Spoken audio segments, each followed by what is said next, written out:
144 വർഷത്തിലൊരിക്കൽ മാത്രം നടക്കുന്ന മഹാകുംഭമേള കാണാനായി പ്രയാഗ്രാജിലേക്ക് പോകുന്ന ഒരു യാത്രയാണിത്. 44 മണിക്കൂർ യാത്ര ചെയ്യേണ്ടത് കേരളത്തിൽ നിന്നും ഡൽഹിയിലേക്ക് പോകുന്ന കേരള എക്സ്പ്രസ്സിലാണ്. 555 രൂപയാണ് നമ്മൾക്ക് ചെങ്ങന്നൂർ മുതൽ ആഗ്ര സ്റ്റേഷൻ വരെ പോകാനുള്ള ചിലവായിട്ടുള്ളത്.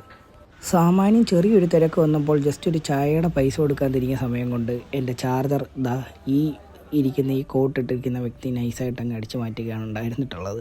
ട്രെയിൻ സൗത്തിൽ നിന്നും നോർത്തിലേക്ക് പോകും തോറും ട്രെയിനിലെ തിരക്കും അതുപോലെ യഥേഷ്ടം വർദ്ധിച്ചുകൊണ്ട് തന്നെ ആയിരുന്നു. അങ്ങനെ നൈസായിട്ട് ഞാനൊന്ന് ചെറുതായിട്ട് കണ്ണടച്ച് തുറന്നപ്പോൾ കണ്ട അടുത്ത തിരക്കാണിത്. എൻ്റെ കാലിന് കീഴിലും മൊത്തം ആൾക്കാരിയ്ക്കുന്നു. ഫ്ലോറിൽ ഉൾപ്പെടെ ഇത്രയും ആൾക്കാരിയ്ക്കുമ്പോൾ ഏറ്റവും ബുദ്ധിമുട്ടുന്ന രാത്രിയിൽ ബാത്റൂമിൽ പോകുന്ന ആൾക്കാരാണ്. എന്നിരുന്നാലും ഞാൻ എങ്ങനെ ഒന്ന് കണ്ണടച്ച് രാവിലെ തുറന്നപ്പോൾ കണ്ട കാഴ്ചയാണിത്. എന്തോ ഭാഗ്യത്തിന് എൻ്റെ ബാഗും കാര്യങ്ങളും ഒന്നും മിസ്സിങ് ആയിട്ടില്ല. അതെല്ലാം അതുപോലെ തന്നെ ഉണ്ട്. ആന്ധ്രാപ്രദേശ് കഴിഞ്ഞതോടുകൂടി എൻ്റെ ബോഗിയിൽ അവശേഷിക്കുന്ന ഒരേ ഒരു മലയാളി ഞാൻ മാത്രമായി മാറി. ആന്ധ്രാപ്രദേശിൻ്റെ ഒരു പകുതി കഴിഞ്ഞതോടുകൂടി നെൽപ്പാടങ്ങളെല്ലാം മാറി ഗോതമ്പിലേക്കും ചോളത്തിലേക്കുമുള്ള കൃഷിയാണ് നമ്മൾ കൂടുതലും കണ്ടുകൊണ്ടിരിക്കുന്നത്. ഒഴിവ് സമയങ്ങളിൽ ഈ കാഴ്ചകൾ കണ്ടാണ് ഞാൻ പിന്നീട് സമയം തള്ളി നീക്കിക്കൊണ്ടിരുന്നത്.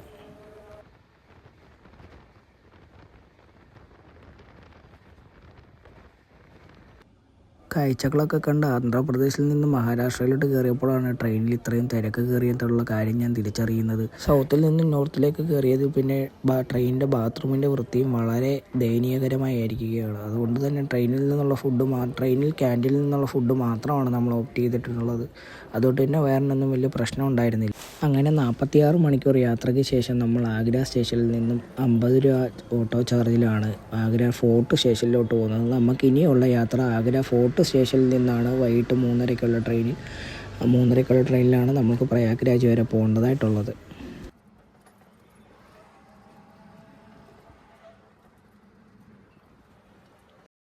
അങ്ങനെ ടിക്കറ്റ് എടുത്തിട്ടുണ്ട്. 165 രൂപയാണ് ആഗ്ര ഫോർട്ട് റെയിൽവേ സ്റ്റേഷനിൽ നിന്നും പ്രയാഗ്രാജ് വരെയുള്ള സ്റ്റേഷൻ്റെ റേറ്റ് എന്ന് പറഞ്ഞാൽ. പ്ലാറ്റ്ഫോം 1 എന്ന് പറഞ്ഞ് ഇപ്പോൾ എന്തായാലും ഈ സ്റ്റേഷനിൽ വലിയ തിരക്കൊന്നുമില്ല. പക്ഷേ ഈ വരുന്ന ട്രെയിൻ ഇനി അവിടെ നിന്ന് എന്തോരോ ആൾക്കാരും കാര്യങ്ങളുണ്ടെന്നൊന്നും അറിയത്തില്ല. പോയെന്തായാലും നോക്കാം നമുക്ക്. ബ്രിട്ടീഷുകാരുടെ കാലത്ത് 1874 പണി കഴിപ്പിച്ചിട്ടുള്ള റെയിൽവേ സ്റ്റേഷനാണ് ഈ കാണുന്നതെന്ന് പറഞ്ഞാൽ നിങ്ങൾ വിശ്വസിക്കാം. അതെ, 151 വർഷം പഴക്കമുള്ള റെയിൽവേ സ്റ്റേഷനാണ് ഈ കാണുന്നത്. അങ്ങനെ ആഗ്രയിൽ നിന്ന് ഒരു 8 മണിക്കൂർ യാത്രയ്ക്ക് ശേഷം നമ്മൾ പ്രയാഗ്രാജിൽ എത്തിച്ചേർന്നിരിക്കുകയാണ്. ഈ ട്രെയിനിൽ നിന്ന് ഇറങ്ങുന്ന ഓൾമോസ്റ്റ് ഒരു 95% ആൾക്കാരും പ്രയാഗ്രാജിലേക്ക് തന്നെ ഉള്ളതാണ്. ഈ കാണുന്നതാണ് പ്രയാഗ്രാജിൽ ഞാൻ ഇറങ്ങിയപ്പോഴുള്ള തിരക്ക് എന്ന് പറയുന്നത്. എവിടെ നോക്കിയാലും ആൾക്കാർ, താഴെയാണെങ്കിലും കാര്യങ്ങളാണെങ്കിലും നമുക്ക് നേരെ ചെന്ന് നടക്കാനോ എടുക്കാനോ പറ്റുക അത്രയും നല്ല ക്രൗഡും കാര്യങ്ങളുമാണ് ഈ ഒരു സ്റ്റേഷനിൽ തന്നെ അനുഭവപ്പെട്ടിട്ടുള്ളത്. അപ്പോൾ പിന്നെ ബാക്കി പറയേണ്ടതായിട്ടില്ലല്ലോ.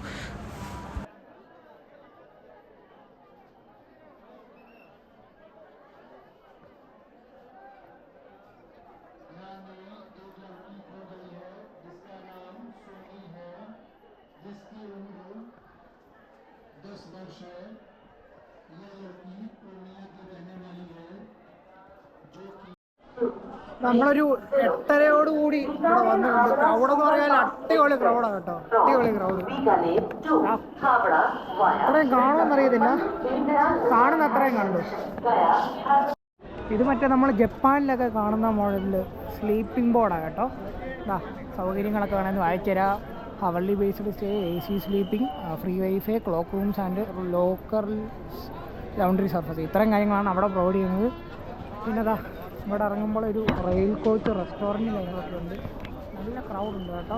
ക്രൗഡെന്ന് പറഞ്ഞാൽ നല്ല വെടിച്ചില്ലോ ക്രൗഡാണ്. ഈ കാണുന്നതാണ് ഈ സ്ലീപ്പിംഗ് ബോർഡിൻ്റെ ഇതെല്ലാം എക്സ്പെൻസസ് ഒക്കെ. സിംഗിൾ ബോർഡിൻ്റെയും മൾട്ടി ബോർഡിൻ്റെയും കപ്പിൾ ബോർഡിൻ്റെയും ഇതെല്ലാം ജസ്റ്റ് നോക്കിയാൽ മതി. അപ്പോൾ ഇതെല്ലാം നോക്കിയിട്ട് നമുക്കൊരു ഇവിടുന്ന് ഒരു 8.8 കിലോമീറ്റർ അടുത്ത് വെളിയിലോട്ട് നടക്കാനുണ്ട്. നടക്കാനോ ബസ്സിനോ എങ്ങനെയാണെന്ന് വെച്ചാൽ നോക്കാം. ഞാൻ എന്നാലും നടക്കാമെന്ന് തീരുമാനിച്ചു.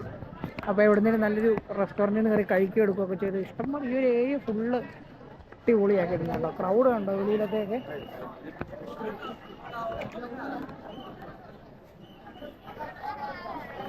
ഒറ്റയ്ക്ക് ആരും വരാൻ ഒരിക്കലും റെക്കമെൻഡ് ചെയ്യത്തില്ല കേട്ടോ. എപ്പോഴും കൂടെ ഒരാളുണ്ടെങ്കിൽ അത്രയും ബെറ്റർ ആയിരിക്കും. ക്രൗഡ് കണ്ടോ? ഈ നടന്നു പോകുന്ന വഴിയിലെല്ലാം ഓരോ ആർട്ട് വർക്കും കാര്യങ്ങളും എല്ലാം ഉണ്ട് കേട്ടോ. ഒത്തിരി ഇവിടെ കുറേ ഫ്ലക്സുകളും കാര്യങ്ങളും കണ്ടോ, ആർട്ട് വർക്കുകളുണ്ടോ. ഇച്ചിരി കൂടെ അങ്ങോട്ട് ചെന്ന് കഴിഞ്ഞാൽ പിന്നെ ക്യാമറ അലൗഡ് ആണോന്ന് കറക്റ്റായിട്ട് അറിയത്തില്ല. ക്യാമറയുടെ റെസ്ട്രിക്ഷൻസ് ഒക്കെ ഉണ്ടെന്നൊക്കെ പറയുന്നത് കേട്ടു. ഒന്ന് പോയി നോക്കാം. Thank you for visiting Prayagraj എന്ന് പറഞ്ഞ വലിയൊരു ബോർഡൊക്കെ വെച്ചിട്ടുണ്ട്. ഒത്തിരി വർക്ക് ചെയ്തെടുത്തിട്ടുണ്ട് കേട്ടോ ഈ സ്ഥലം. ഒത്തിരി ഇവിടൊക്കെ ഓട്ടോ എടുത്ത് പോകുന്നത്, ഈ റിക്ഷ എടുത്തുകൊണ്ട് ഭയങ്കര മണ്ടത്തരണ്ട്. ഇത്രയും ക്രൗഡിനിടയ്ക്ക് റിക്ഷ എടുത്തുകൊണ്ട് പോയി കഴിഞ്ഞിട്ട് എന്തുകൊണ്ടോ വെറുതെ പോസ്റ്റ് ആവാമെന്നും കുറേ സമയം കളയാവുന്നതേ ഉള്ളൂ. നടന്നാൽ അതിൽ എടുക്കില്ല.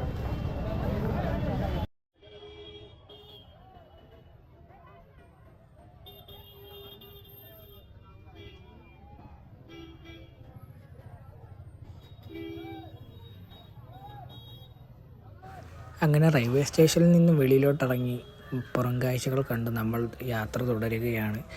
വഴിയോരങ്ങളിലെല്ലാം വന്ന് സ്റ്റേ അടിക്കുക. റൂമുകളും അവൈലബിലിറ്റീസും കാര്യങ്ങളൊക്കെ വളരെ കുറവായതുകൊണ്ട് തന്നെ വഴിയോരങ്ങളിൽ ഇഷ്ടം പോലെ പേര് കിടക്കുന്നത് കാണാം. അല്ലാതെ സെപ്പറേറ്റായിട്ട് കിടക്കാനായിട്ടും സ്പോട്ടുകളും ബെഡ്ഷീറ്റും കാര്യങ്ങളും എല്ലാം അവൈലബിൾ ആണ്. ഇതെല്ലാം ഈ തറവിരി പോലത്തെ കാര്യങ്ങളെല്ലാം ഓരോരുത്തർ സ്പോൺസർ ഓരോരോ ബ്രാൻഡിൻ്റെയും കമ്പനികളുടെയാണ്. അപ്പം വഴിയിലെല്ലാം നമുക്ക് കണ്ണിറയെ കാണാനുള്ള കാഴ്ചകളും കാര്യങ്ങളും എല്ലാം ഉണ്ട്. ഇതാണ് ഇവിടെ അലോക്കേറ്റ് ചെയ്തിട്ടുള്ള ബാത്റൂം എന്ന് പറയാൻ വളരെ മോശം എക്സ്പീരിയൻസ് ആണ്. ഒരിക്കലും റെക്കമെൻഡ് ചെയ്യാൻ പറ്റിയ ഒരു ബാത്റൂമല്ല. ഇവിടെ ഏറ്റവും റീസണബിളായി നമുക്ക് ട്രാൻസ്പോർട്ട് ചെയ്യാൻ പറ്റുന്ന ഒരു റിക്ഷാവാലയാണ്. ഒരാൾ 50 രൂപ വെച്ച് ഷെയർ ഇട്ട് കഴിഞ്ഞാൽ നമുക്ക് പ്രയാഗ്രാജിൻ്റെ 2 കിലോമീറ്റർ അപ്പുറത്ത് വരെയുള്ള ദൂരം ഈ റിക്ഷയിൽ യാത്ര ചെയ്യാൻ സാധിക്കുന്നതാണ്. ഇനി ഈ കാണുന്നിടത്തുനിന്ന് 2 കിലോമീറ്ററോളം നമ്മൾ കാൽനടയായിട്ട് യാത്ര ചെയ്താൽ മാത്രമേ നമുക്ക് ത്രിവേണി സംഘത്തിലേക്ക് എത്തിച്ചേരാനായിട്ട് സാധിക്കത്തുള്ളൂ.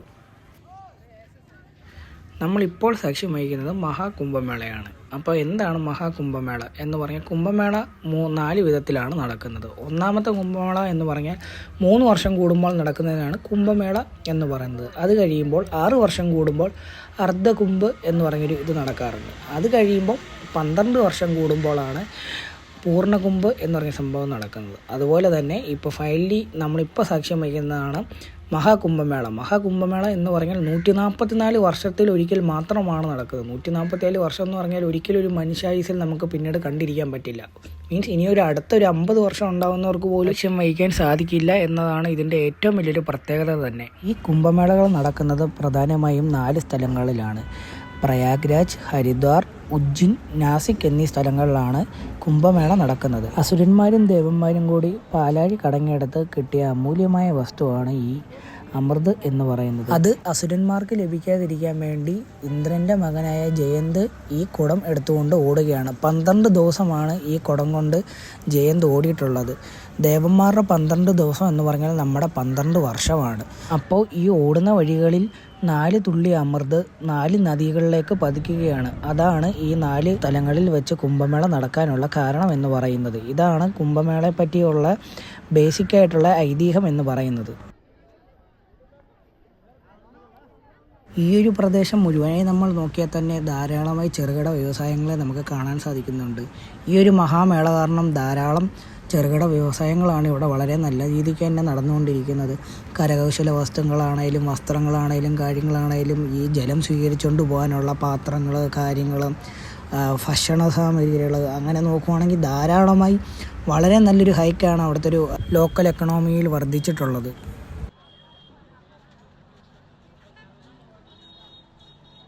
എൻ്റെ ഈ കൊച്ചി യാത്രയിൽ വളരെ യാദർച്ഛികമായിട്ടാണ് ഈ 3 സുഹൃത്തുക്കളെ എനിക്ക് ലഭിക്കുന്നത്. മധ്യപ്രദേശിൽ നിന്നുള്ള ഇവർ പ്രയാഗ്രാജ് മുതൽ അയോധ്യ വരെയുള്ള എൻ്റെ യാത്രയിൽ ഒരിക്കലും മറക്കാനാവാത്ത അനുഭവങ്ങളാണ് ഈ സുഹൃത്തുക്കൾ എനിക്ക് പങ്കുവച്ചിട്ടുള്ളത്. നമ്മൾ ഒറ്റയ്ക്ക് യാത്ര ചെയ്ത് കഴിഞ്ഞാലുള്ള ഏറ്റവും വലിയൊരു പോരായ്മ എന്ന് പറഞ്ഞാൽ ഇവിടെ പ്രോപ്പറായിട്ടൊരു ക്ലോക്ക് റൂമോ കാര്യങ്ങളോ ഒന്നും തന്നെ ഇല്ല. അതുകൊണ്ട് തന്നെ ഈ സുഹൃത്തുക്കൾ ഉള്ളത് കൊണ്ടാണ് എൻ്റെ സാധനങ്ങളും കാര്യങ്ങളും എല്ലാം ഞാൻ ഇവരെ സുരക്ഷിതമായി ഏൽപ്പിച്ചിട്ട് സ്നാനം നടത്തിയിട്ട് തിരിച്ചു വരാൻ സാധിക്കുകയായിട്ടുള്ളത്. ഇപ്പോൾ നിങ്ങൾക്ക് കാണുമ്പോൾ തന്നെ മനസ്സിലാവും എന്തോരം ജനത്തിരക്കാണ് നദീ തീരത്തിൽ രാത്രി 12 മണി 1 മണിയോടടുത്തും നിങ്ങൾ കണ്ടുകൊണ്ടിരിക്കുന്നത്.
അങ്ങനെ സ്നാനവും കഴിഞ്ഞ് ചന്ദനം കൊണ്ട് വരയ്ക്കുന്ന ഒരു ആർട്ടാണ് നിങ്ങളിപ്പോൾ കണ്ടുകൊണ്ടിരിക്കുന്നത്. കേവലം 5 രൂപ മാത്രമാണ് ഈ ഒരു ആർട്ട് ചെയ്തെടുക്കുന്നതിന് നമ്മുടെ കയ്യിൽ നിന്ന് വാങ്ങിയിട്ടുള്ളൊരു എമൗണ്ട് എന്ന് പറയാൻ. അങ്ങനെ ത്രിവേണി സംഘത്തിലെ പരിപാടികളും കാര്യങ്ങളും എല്ലാം ഒരു വിധത്തിൽ ഒതുക്കി നമ്മൾ 12:30 തിരിച്ചവിടെ നിന്ന് യാത്ര പുറപ്പെടുകയാണ്. അപ്പോൾ ബാക്കി വിശേഷങ്ങളൊക്കെ പോകുന്ന വഴിക്ക് നമുക്ക് കാണാം. പോകുന്ന വഴിക്ക് ഇത്രയും ഞങ്ങൾ വന്നതിനേക്കാളും തിരക്കും കാര്യങ്ങളും ഒക്കെ ആയിട്ടുണ്ടായിരുന്നു ഞങ്ങൾ ഇറങ്ങിയ സമയമായപ്പോഴത്തേക്കിനും. ഞങ്ങൾ അങ്ങോട്ട് പോയ സമയത്ത് അത്രയും ക്രൗഡില്ലായിരുന്നു പറഞ്ഞാലും ഇപ്പോൾ തിരിച്ചിറങ്ങിയ സമയത്ത് നല്ല രീതിയിൽ തന്നെ ക്രൗഡായി തുടങ്ങിയിട്ടുണ്ടായിരുന്നു. അങ്ങനെ യോഗിമാരൊക്കെ താമസിക്കുന്ന ടെൻറ്റുകൾ കണ്ട് ഞങ്ങളുടെ യാത്ര തൽക്കാലത്തേക്ക് അവസാനിപ്പിക്കുകയാണ്. എനിക്ക് ഈ യാത്രയ്ക്ക് ഓൾമോസ്റ്റ് ഒരു 5000 രൂപ ബഡ്ജറ്റിനകത്താണ് ആയിട്ടുള്ളത്. ഇതിന് രണ്ടാം ഭാഗമായി അയോധ്യയിൽ പോകുന്നൊരു വീഡിയോയും കൂടെ നമ്മൾ ചെയ്യുന്നുണ്ട്.